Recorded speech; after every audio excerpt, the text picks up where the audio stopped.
പ്രശ്നത്തിൽ ജില്ലാ കലക്ടറുടെ നടപടി കോടതിയലക്ഷ്യമെന്ന് ഹൈക്കോടതി. കൈവശക്കാരിൽ നിന്ന് ഭൂനികുതി മാത്രമേ സ്വീകരിക്കാവൂ എന്ന് കോടതി ഉത്തരവിട്ടു. പോക്കുവരവിനും കൈവശ സർട്ടിഫിക്കറ്റിനുമുള്ള അപേക്ഷകൾ സ്വീകരിച്ചതിലും കലക്ടർ കോടതിയലക്ഷ്യം നടത്തിയെന്ന് നിരീക്ഷിച്ചു. വഖഫ് സംരക്ഷണ വേദി സമർപ്പിച്ച ഹർജിയിലാണ് ഹൈക്കോടതിയുടെ ഇടക്കാല ഉത്തരവ്. ലിഡിയ ജേക്കബ് ചേർന്നു. ലിഡിയ, എന്താണ് കലക്ടറുടെ ഭാഗത്തു നിന്നുണ്ടായ വീഴ്ചയെന്നാണ് കോടതി ചൂണ്ടിക്കാട്ടുന്നത്? ധന്യ, മുനമ്പത്തെ ഭൂമിയിൽ നിന്നും ഈ താമസിക്കുന്ന ആളുകളിൽ നിന്ന് ഭൂനികുതി സ്വീകരിക്കാൻ കഴിഞ്ഞ മാസം ഹൈക്കോടതി ഉത്തരവിട്ടിരുന്നു. ഒരു ഇടക്കാല ഉത്തരവ് അത്തരത്തിലുണ്ടായിരുന്നു. അതിന്റെ അടിസ്ഥാനത്തിൽ കരം സ്വീകരിച്ചിരുന്നു. ജില്ലാ കളക്ടറുടെ നേതൃത്വത്തിൽ അല്ലെങ്കിൽ റവന്യൂ വകുപ്പ് അവിടെ താമസിക്കുന്ന ആളുകളിൽ നിന്നും കരം സ്വീകരിച്ചിരുന്നു. പക്ഷേ കരത്തോടൊപ്പം ഇപ്പോൾ കൈവശ സർട്ടിഫിക്കറ്റും ഒപ്പം പോക്കുവരവ് സർട്ടിഫിക്കറ്റുമുള്ള അപേക്ഷകളൊക്കെ കളക്ടർ സ്വീകരിച്ചു വന്നിരുന്നു.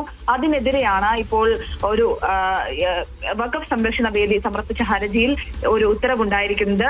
അതായത് ജില്ലാ കളക്ടർ കോടതി അലക്ഷ്യമാണ് നടത്തിയത് എന്നാണ് ഹൈക്കോടതിയുടെ നിരീക്ഷണം. അതായത് ഈ കരം മാത്രമേ സ്വീകരിക്കാവൂ എന്ന് പറഞ്ഞ ഉത്തരവിൽ പോക്കുവരവിനുള്ള സർട്ടിഫിക്കറ്റിനുള്ള അപേക്ഷയും ഒപ്പം കൈവശത്തിനുള്ള അപേക്ഷയടക്കം സ്വീകരിക്കുന്നു എന്നുള്ളതാണ്. അത് സ്വീകരിക്കാൻ പാടില്ല, കാണിച്ചത് കോടതി അലക്ഷ്യമാണ് എന്നുള്ളതാണ്. എന്തായാലും ഇതിൽ മുനമ്പത്ത് നിന്ന് കരം മാത്രമേ സ്വീകരിക്കാവൂ എന്നുള്ള ഉത്തരവ് ഹൈക്കോടതിയുടെ ഭാഗത്തു നിന്നും ഉണ്ടായിരിക്കുകയാണ്.